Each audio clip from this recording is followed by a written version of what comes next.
Dobar dan i dobrodošli u kuću Ujedinjenih nacija u Beogradu. This is not just a piece of work.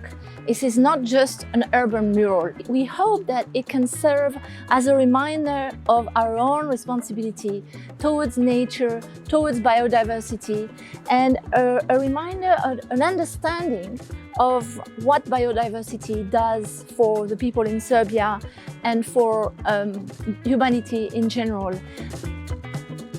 U tom smislu smo se trudili da odgovorimo najbolje moguće na ovaj eksterijer, da u ovom prostoru, to jest ovom ambijentu Novog Beograda, oživimo jednu fasadu koja je, kao i mnogi u nizu, jednostavno bila kockasta i siva.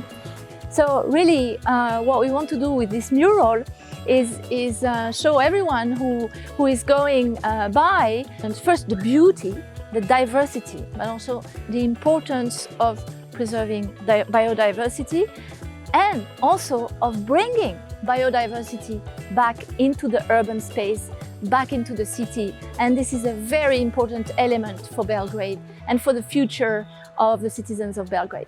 I s razlogom je taj mural toliko upečatljivo pravljen da prosto kada prolazite ne možete da ga ne primetite, zato što je biodiverzitet nešto što je naša prošlost, naša budućnost, nešto na što treba da se osvrnemo u sadašnjosti da bi mogli da ostavimo nešto kako nama kao starijima, tako i generacijama koje dolaze.